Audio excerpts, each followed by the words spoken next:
Ada seorang laki-laki yang sangat dikenal pendosa. Banyak maksiat telah dia lakukan. Hampir seluruh maksiat telah dia lakukan, termasuk qatala tis'ata wa tis'ina nafsan. Dia juga telah membunuh 99 jiwa tanpa dosa. Fasala an a'lamu ahlil ard fadulla ala rahibin fa'atahu. Maka suatu ketika dalam dirinya terbetik untuk tobat kepada Allah, maka dia mencari informasi di mana seorang ustaz saya bisa dibimbing untuk bertobat. Padalla ala rahibin fa'atahu. Maka orang-orang menunjukkan kepadanya seorang rahib. Ini rahib, ustaznya orang Yahudi. Ya, kiainya orang Yahudi itu rahib namanya. Maka orang tadi ini mendatangi, kemudian dia menceritakan seluruh apa yang pernah dilakukan. Dia ceritakan seluruh maksiat yang pernah dilaksanakan, termasuk dia telah membunuh 99 orang. Maka rahib kaget. Karena kagetnya dia mengatakan, wah, sudah tidak ada pintu tobat bagimu. Dia bunuh juga ini rahib, berarti sudah 100. Tapi hatinya selalu ingin bertobat.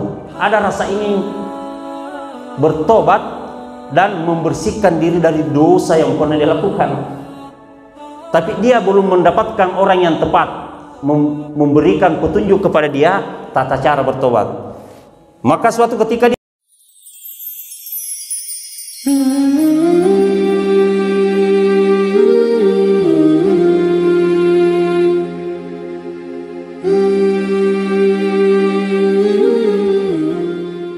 Bismillahirrahmanirrahim. Assalamualaikum warahmatullahi wabarakatuh. Alhamdulillahi rabbil alamin, allazi 'allama bil qalam, 'allamal insana ma lam ya'lam. Allahumma salli wa sallim ala sayyidina Muhammad wa ala alihi wa sahbihi ajma'in, amma ba'd. Pertama-tama marilah kita sama-sama untuk senantiasa memanjatkan puji dan syukur kehadirat Allah Subhanahu wa taala, oleh karena terkhusus yang hadir pada subuh hari ini, betapa banyak manusia yang mendiami kota Bulukumba, berapa persen yang ikut melaksanakan salat fajar. Dan ini salat fajar adalah salat yang disebut secara khusus oleh Allah di dalam Al-Quran surah Bani Israel, yaitu inna Qur'anal fajri kana mashhuda.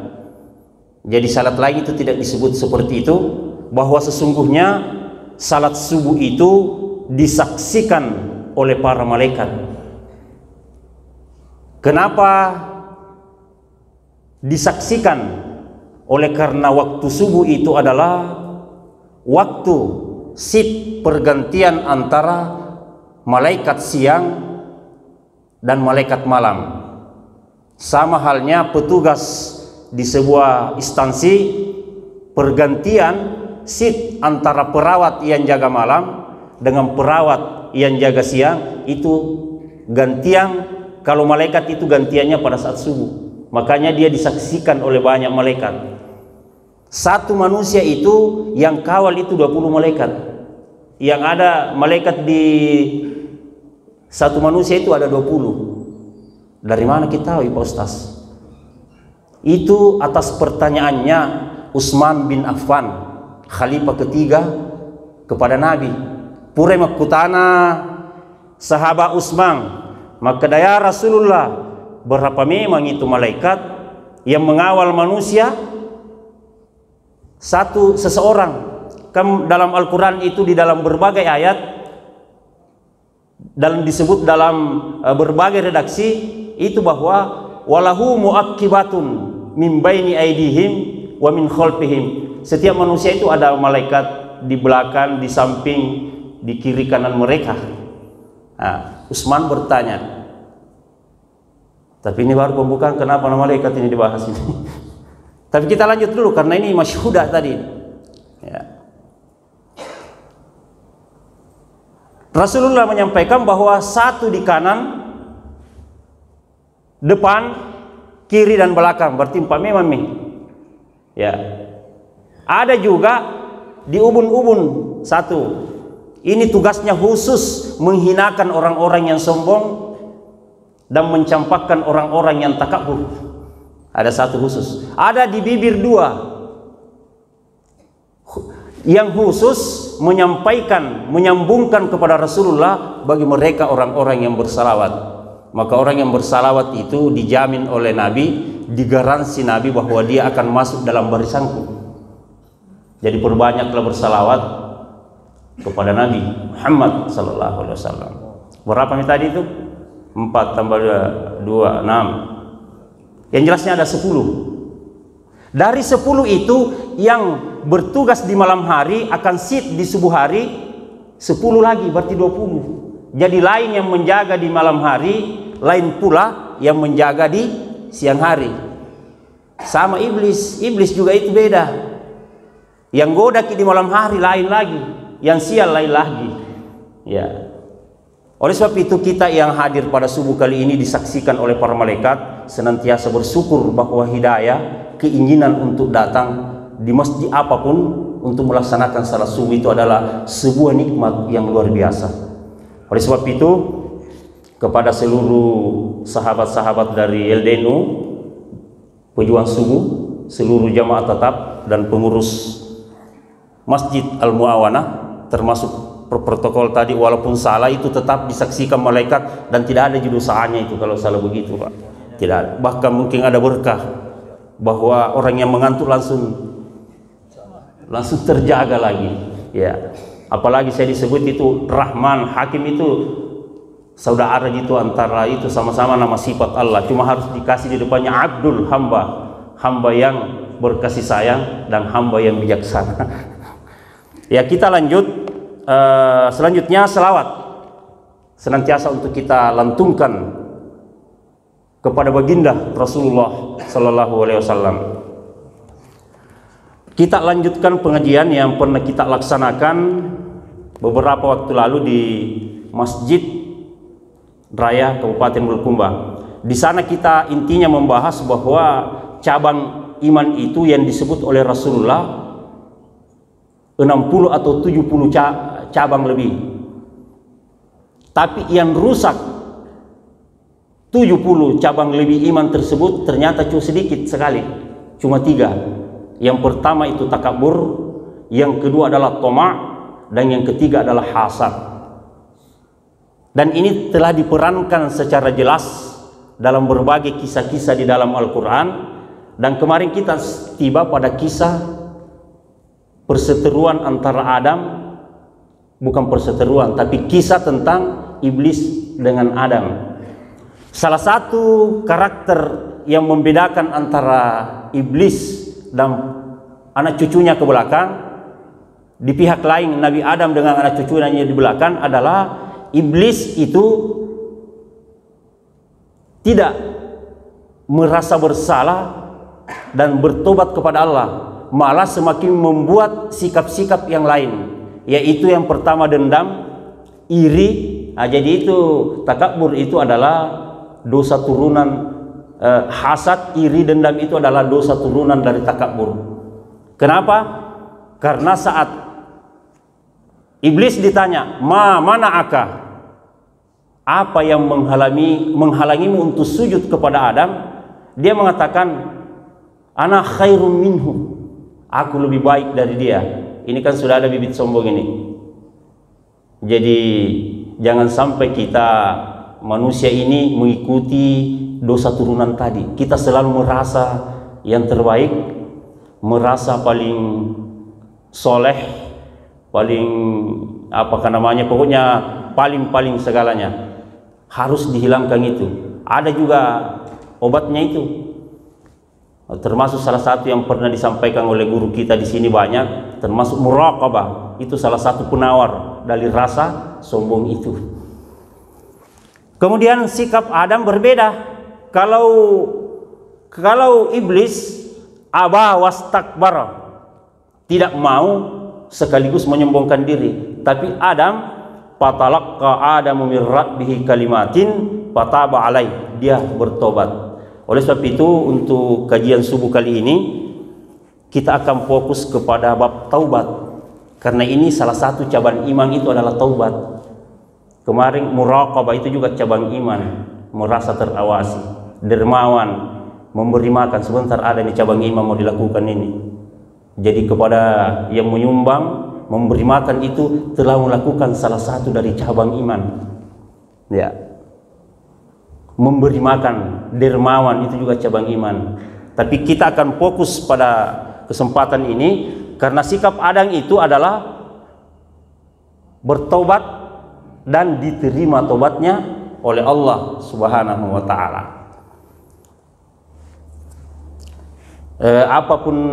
Adapun kaitannya dengan siapa itu iblis dan selanjutnya saya kira sudah terulas kemarin di halaman tafsir Ibnu Katsir 52 sampai panjang sampai 40-an.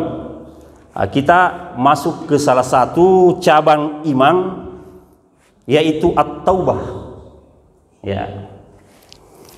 Para ulama, hampir seluruh ulama telah merumuskan ya, bahwa at-taubatu wajibatun min kulli zanbin.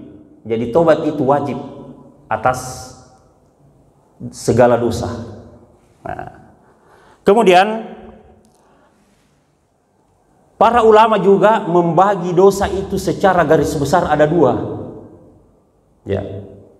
Yang pertama itu adalah dosa yang berkaitan dengan hak-hak Allah. Pernah tidak salat, itu berkaitan dengan hak Allah. Pernah tidak puasa, itu hak Allah. Tapi ini dosa pertama, berkaitan dengan hakullah, hak Allah. Perintah apa Allah Ta'ala dia langgar. Tapi ada juga dosa berkaitan dengan sesama manusia. Jadi dosa ada dua secara garis besar, dosa kepada Allah, ada juga dosa berkaitan dengan sesama manusia. Kemudian para ulama kita membahas fa in kanal ma'siyatu bainal abdi wa bainallah, apabila dosa itu berkaitan antara Allah dengan hambanya, la tata'allaqu bihaqqi adamin, tidak ada hubungannya dengan sesama manusia atau hak-hak manusia, palaha salah satu syurutin, maka dia punya 3 syarat. Ya, angka syaratnya. Syarat wajibnya taubat. Apabila syarat wajib taubat ini tidak dipenuhi, tentu konsekuensinya ya tidak sah kalau dalam bahasa fikih. Apa yang 3 itu? Ahaduha ayyaqli'a anil ma'siyah, yaitu pertama, syarat pertama, meninggalkan pelanggaran yang pernah dia lakukan. Tinggalkan, berhijrah, pergi ke hal-hal yang bukan dosa lagi. Syarat kedua, wasani ayyandama ala fi'liha, mesti dia menyesali. Jadi Adam itu sangat menyesali atas apa yang dia lakukan, sehingga fatalaqqa Adamu min rabbih kalimatin fataba alaihi innahu huwat tawwabur rahim. Allah itu sangat maha menerima taubat. Yang penting syaratnya ada, yaitu syarat kedua adalah senantiasa sangat menyesali perbuatan dosanya tadi. Kemudian wasalis, yang ketiga adalah ayyazima alla ya'udu ilaiha abada. Menetapkan, menguatkan hati untuk tidak melakukannya kembali. Nah, ini 3 syarat. Jadi agak simpel ini kalau syaratnya kepada dosa kepada Allah. Jadi kalau ada orang yang berkaitan dengan dosa kepada Allah, maka syaratnya 3. Saya ulang, ayyakliya anil maksiyah, tinggalkan maksiat yang berkaitan dengan dosa kepada Allah. Wasani, menyesali perbuatannya. Yang ketiga, ayyazima alla yaudu ilaiha, jangan sama sekali kembali kepada dosa tadi. Ya. Kemudian selanjutnya, fa in pukida ahadus salasa lam tasihha taubatuhu, jika kurang dari 3 tadi maka taubatnya tidak sah. Ya. Kemudian selanjutnya,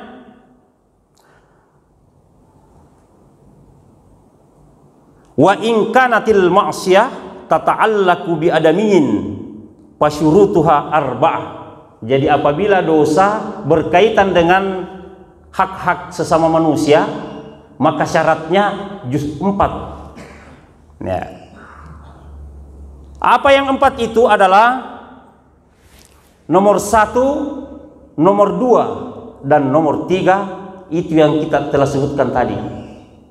Ya, jadi dosa kepada sesama manusia itu syarat pertama adalah ayyakliya anil maksiyah. Jadi di sini dibahasakan hazihis salasa, yang 3 nomor tadi. Kemudian yang keempat adalah ayyabra'a min haqqi sahibiha. Nah, yang keempat itu adalah melepaskan, mencairkan hak-hak saudaranya yang pernah dia zalimi. Mungkin dalam berbagai hal, pernah memfitnahkah, atau pernah mengambil haknya atau mengambil barangnya, diminta saja kerelaannya.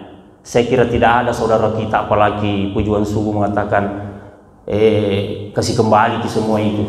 Tidak ada gitu. Kalau sudah saling memaafkan, mamin muslimain, tiada 2 orang muslim ya tasafahani, ya saling berjabat tangan, illa kecuali dosa-dosanya telah berguguran, jatuh semua dosanya, qabla ayyatafaraqah, sebelum dia berpisah, sebelum dia lepas. Jadi makanya itu kalau jabat tangan kasih lama-lama. Cuma sekarang ini saya juga heran, ada jabat tangan model baru, Pak Jagur, atau kaki dibawa dikasih senggol. Nah ini terlalu takut. Padahal syaratnya itu iman. Kalau rasa iman kuat, keyakinan kuat, maka menimbulkan rasa aman. Rasa aman ada, pasti imun naik.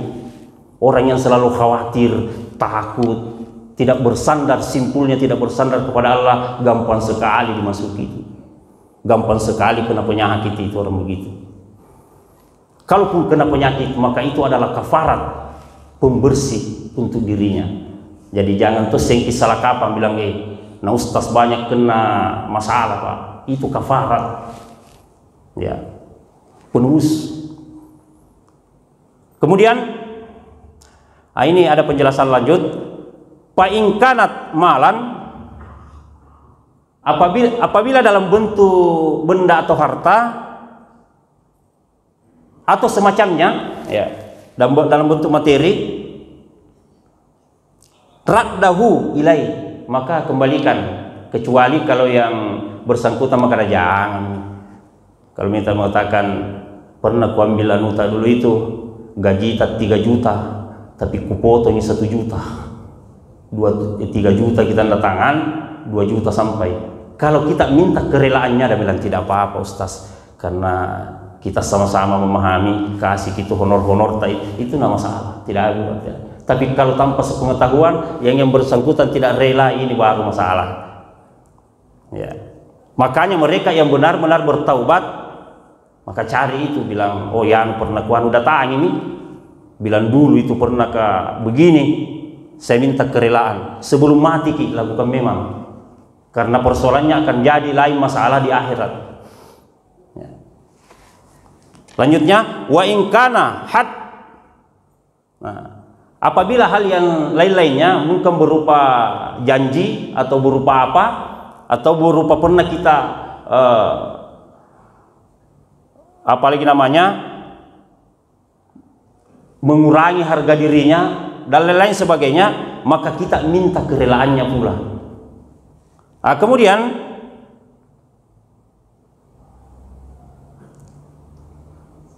au talaba afwahu. Kalau berkaitan dengan hal-hal pernah dijanji atau pernah disakiti hatinya, mungkin ada kata-kata kita, maka kita cari untuk meminta kerelaannya. Saya simpel, ya.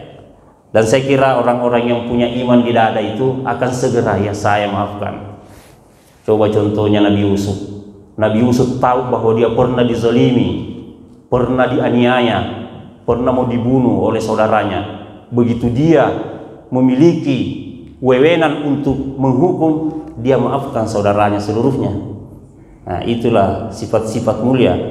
Jadi kita selalu berniat, ya semua yang saudaraku, apalagi sesama muslim dan lain-lain sebagainya, maka kita maafkan. Dalam banyak Al-Quran betapa banyak kaitannya dengan perintah untuk bertaubat, ya.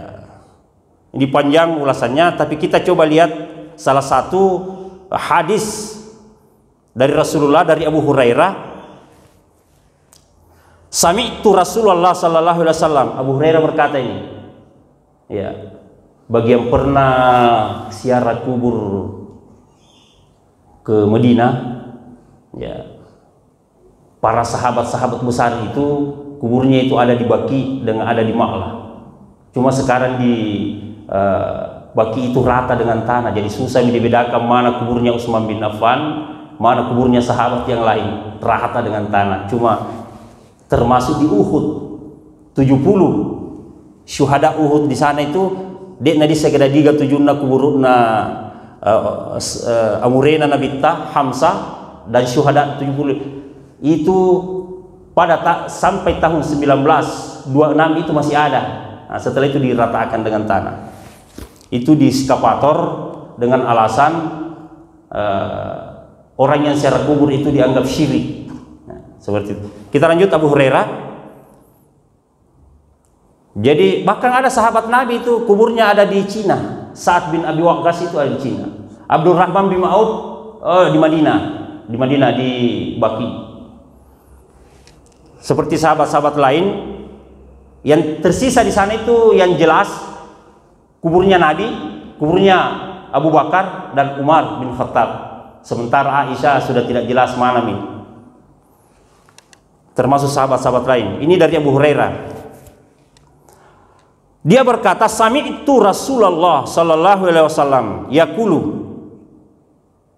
Aku mendengarkan Nabi bersabda, wallahi, demi Allah. Jadi ini kata-kata Nabi, inni la astaghfirullah wa atubu ilai. Aku beristighfar dan bertobat kepada Allah fil yaum, dalam sehari itu aksara min sab'ina marrah, tidak kurang dari 70 kali istighfar. Astagfirullahaladzim. Ini Nabi yang dijamin masuk surga. Sehingga Aisyah pernah tanya, bilang, kenapa itu zikir kita banyak sekali ya Rasulullah? Salat tengah malam tak sampai Rasulullah bahasa bajunya menangis di tengah malam. Aisyah terjaga. Ya Rasulullah, kita sudah dijamin masuk surga, engkau kekasih Allah, kenapa kita capek-capek begitu? Apa jawaban Rasulullah? Tidak bolehkah saya menjadi hamba yang bersyukur atas nikmat ini? Jadi bukan untuk istighfarnya Nabi itu salat malamnya, bukan untuk mencari motivasi yang lain, tapi rasa syukur. Nah, syukur juga itu adalah cabang dari iman. Jadi orang manusia yang senantiasa tidak bersyukur, salah satu cabang imannya itu keluar. Nah, kemudian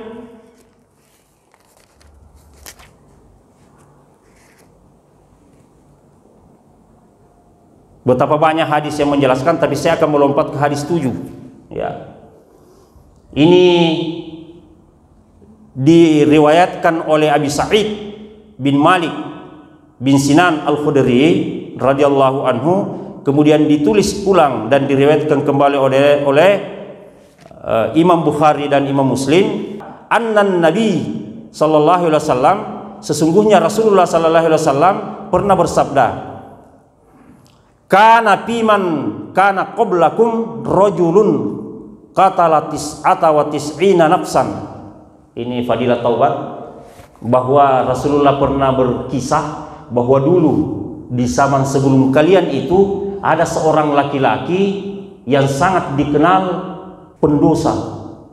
Banyak maksiat telah dia lakukan. Hampir seluruh maksiat telah dia lakukan, termasuk qatala tis'ata wa tis'ina nafsan. Dia juga telah membunuh 99 jiwa tanpa dosa. Fasala an a'lamu ahlil ard padulla ala rahibin fa'atahu. Maka suatu ketika dalam dirinya terbetik untuk tobat kepada Allah, maka dia mencari informasi di mana seorang ustaz saya bisa dibimbing untuk bertobat. Padalla ala rahibin fa'atahu. Maka orang-orang menunjukkan kepadanya seorang rahib. Ini rahib, ustaznya orang Yahudi. Ya, kiainya orang Yahudi itu rahib namanya. Maka orang tadi ini mendatangi, kemudian dia menceritakan seluruh apa yang pernah dilakukan. Dia ceritakan seluruh maksiat yang pernah dilaksanakan, termasuk dia telah membunuh 99 orang. Maka rahib kaget. Karena kagetnya dia mengatakan, wah, sudah tidak ada pintu tobat bagimu. Dia bunuh juga ini rahib, berarti sudah 100. Tapi hatinya selalu ingin bertobat. Ada rasa ingin bertobat dan membersihkan diri dari dosa yang pernah dilakukan. Tapi dia belum mendapatkan orang yang tepat memberikan petunjuk kepada dia tata cara bertobat. Maka suatu ketika dia cari. Jadi orang ke-100 yang dia bunuh orang tadi ini adalah rahib. Rahibnya orang Yahudi. Kemudian dia mencari lagi, padahal maka ditunjukkanlah oleh orang-orang bahwa di sana ada ustaz, datangi saja. Maka dia datangi.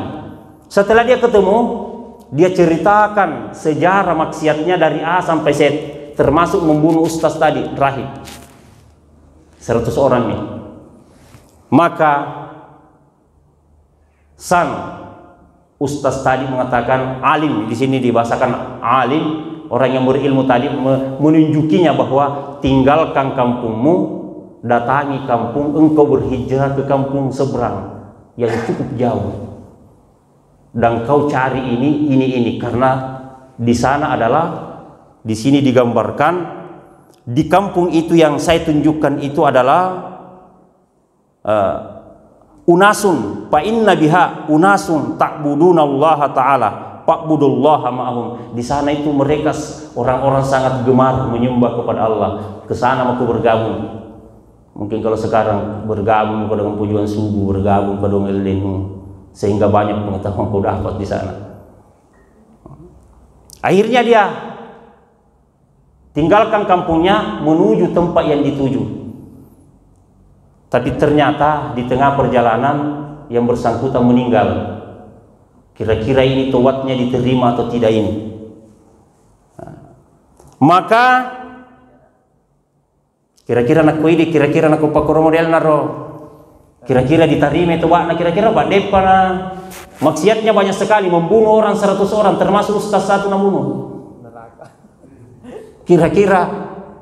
Dan setelah dia berniat ingin tobat ke sebuah negeri, depan letu meninggal. Kira-kira tahana malaikat pacalaya atau tahana malaikat rahmat ini?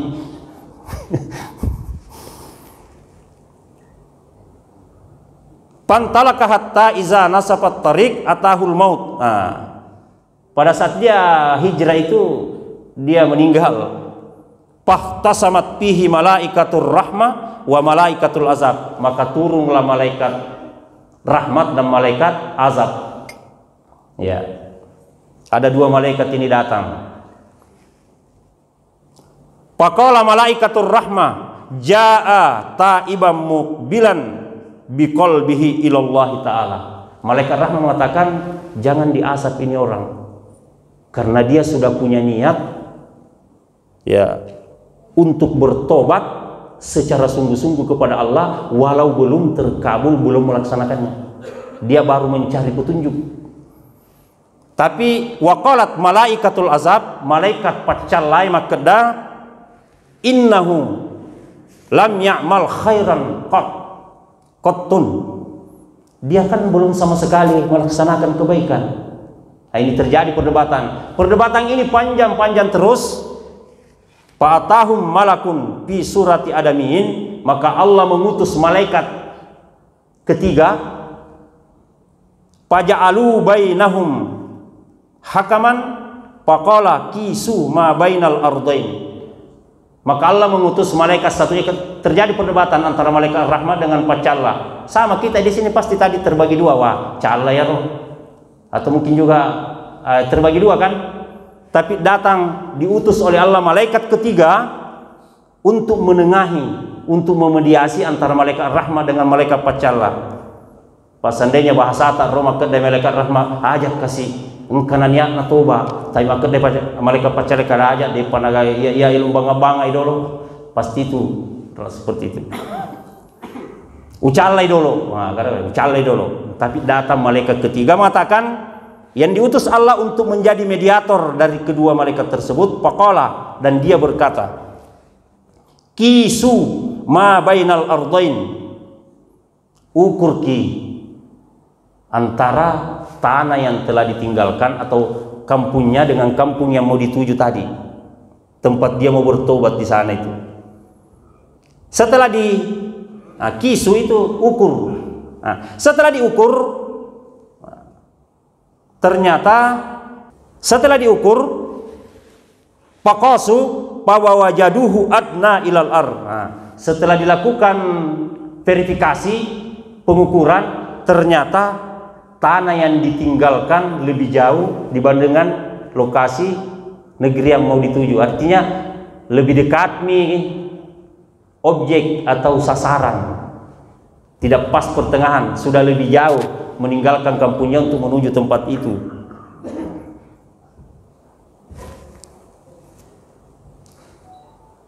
Fawajaduhu adna ilal ardillati arada fakabadathu malaikatur rahmah. Setelah diukur ternyata mabilan dikasih wanwa puraina wilawi dengan tempat yang mau dia tuju. Maka malaikat yang ketiga tadi memutuskan bahwa ini masuk dalam orang-orang yang dirahmati oleh Allah Subhanahu wa taala. Apa pelajaran bisa diambil di sini? Bahwa ternyata niat, ya, jadi saudara-saudara kita yang tidak perlu dibenci, tidak perlu disesatkan, tidak perlu pokoknya jangan dibenci. Kita doakan saja untuk bergabung ke komunitas-komunitas, ke negeri-negeri yang banyak menyembah kepada Allah, agar supaya mereka bisa mendapatkan hidayah. Seperti ini karena ternyata Allah berkenan menerima taubatnya sebelum dia lakukan, karena niat kuatnya untuk melakukan kebaikan-kebaikan. Inilah diantara kisah yang disampaikan oleh Rasulullah kaitannya dengan salah satu dari cabang iman tersebut. Jadi sebelum kita akhiri, ini baru satu cabang, ada 70 cabang lebih. Semoga tapi cabang iman ini kita perlu wanti-wanti yang 3 penyakit tadi. Kemudian selanjutnya yang perlu diwaspadai adalah di tengah perjalanan, karena kita telah diperingatkan oleh Al-Quran. Jadi pasukan syaitan itu, iblis dan keturunannya itu tidak pernah lelah menjerumuskan anak-anak cucu Adam. Makanya perlu kita deteksi, ya kan, fa'azallahumas syaitan, itu Adam dan istrinya itu digelincirkan oleh syaitan, ya. Makanya perlu kita tahu, Al-Quran memberitakan kepada kita, hal a'unabbiukum ala man tanazzala syayatin, maukah kalian kuberitakan di mana yang mendarat, di mana yang turun itu para syaitan-syaitan itu, ya. Tatanazzalu ala kulli afakin azim. Jadi syaitan itu suka mendarat, turun ke manusia-manusia, di hati-hati manusia, pendosa dan pendusta. Yalqauna sam'a wa aksaruhum kazibun. Mereka suka mendengarkan, mencari-cari informasi, kemudian menyebarkannya dengan penyebaran kebohongan. Hakikatnya itu setan. Makanya kita jangan sampai termasuk manusia-manusia yang setan mendarat di hati-hati kita. Makanya salah satu penawarnya pula adalah banyak melakukan taubat dan istighfar sebagaimana yang dilakukan oleh Nabiullah Adam alaihi salam. Saya kira ini saja sedikit amanah dari sahabat-sahabat LDNU, pejuang subuh, panitia Masjid Al-Muawana. Semoga apa yang senantiasa kita lakukan ini adalah mendapatkan berkah dari Allah Subhanahu wa taala. Dari kami sekian, wallahu muwaffiq ila aqwamit thariq. Assalamualaikum warahmatullahi wabarakatuh.